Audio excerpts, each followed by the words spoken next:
नितिन नबीन 12वें अध्यक्ष के तौर पर अब अपना कामकाज आगे बढ़ाएंगे। और आज मौका इसलिए खास है क्योंकि बड़ी बातें उनकी ओर से की गई हैं, प्रधानमंत्री मोदी की ओर से की गई हैं। खास करके घुसपैठियों को लेकर एक बड़ा प्रहार किया गया है। एक बार फिर से सुनवाते हैं बड़ी बातें क्या रही प्रधानमंत्री मोदी की इस वक्त संबोधन के दौरान।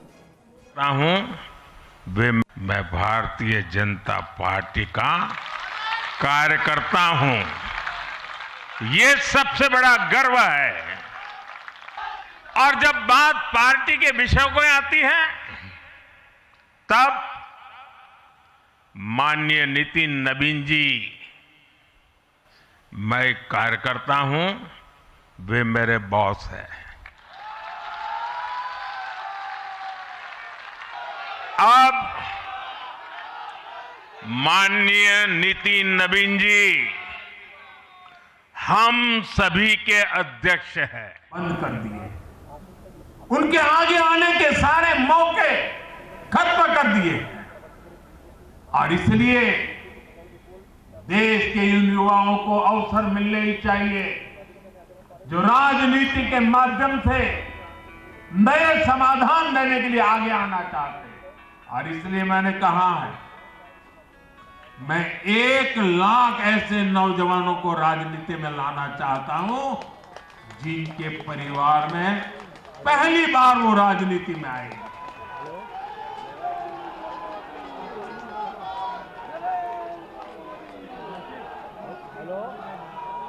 साथियों, अपने इन प्रयासों के बीच हमें हर उस बुराई से दूर रहना है। और ये बात मैं जरा गंभीरता से बताना चाहता हूं। जनता हमें आशीर्वाद दे रही है, निरंतर आशीर्वाद दे रही है। हम जो कुछ भी है जनता जनार्दन के आशीर्वाद के कारण, हम जो कुछ भी है मेहनत कर समर्पित कार्यकर्ताओं के परिश्रम के कारण।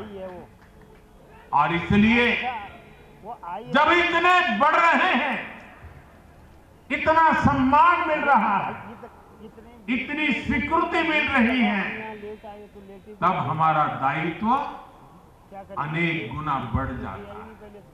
और पल पल हमें सोचना चाहिए वो कौन से कारण है जिसने कांग्रेस पार्टी को बर्बाद कर दिया। वो कौन सी बुराइयां कांग्रेस में घुस गई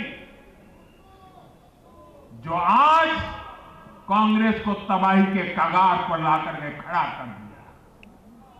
हमें उन सारी बुराइयों से बचना है। ये बुराइयां किसी भी सूरत में हमारे भीतर नहीं आनी चाहिए। हमें इससे बच के रहना है। और जहां जहां हम बच के रहते हैं, हमें कोई मुकाबला नहीं कर पाता है। साथियों, आज देश को याद भी नहीं होगा कि 1984 में 1984 में कांग्रेस को 400 से अधिक सीटें मिली थी, नेहरू जी के जमाने से भी ज्यादा। और देश ने करीब करीब 50% वोट दिया था कांग्रेस को। लेकिन आज कांग्रेस 100 सीटों के लिए तरस गई है। कांग्रेस अपने इस घनघोर पतन की कभी समीक्षा नहीं करती, क्योंकि अगर समीक्षा करेंगे, ये पतन के कारणों की ओर जाएंगे, तो फिर उसी परिवार पर सवाल उठेंगे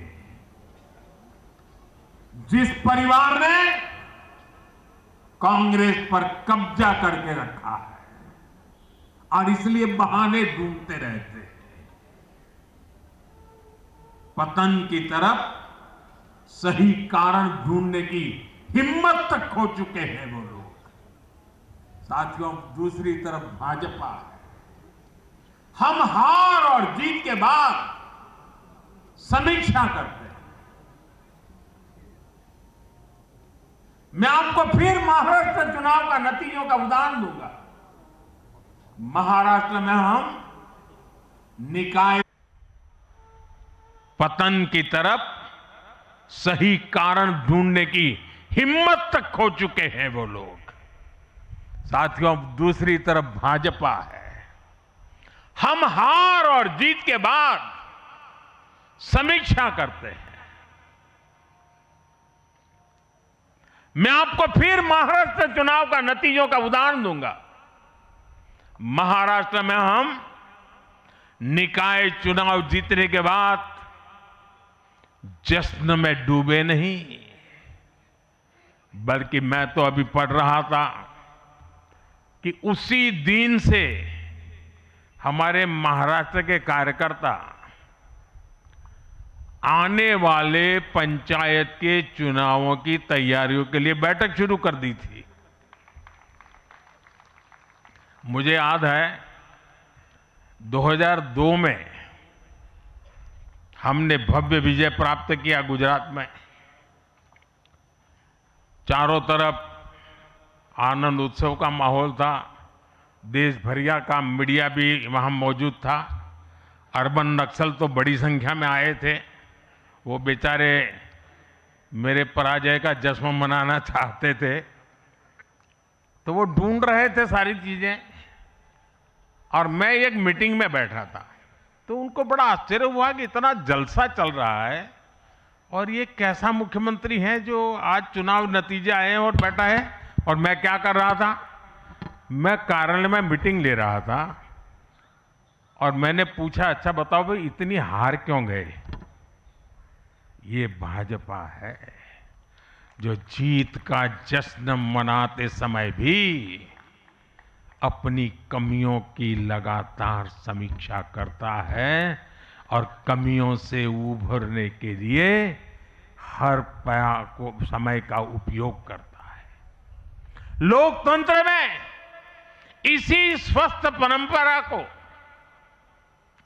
इसी डेडिकेशन को हम सब कार्यकर्ताओं की जिम्मेवारी है, हमें आगे बढ़ाना है। हमें ध्यान रखना है कि जो कांग्रेस की बुराइयों से बचेगा वही देश में आगे बढ़ेगा।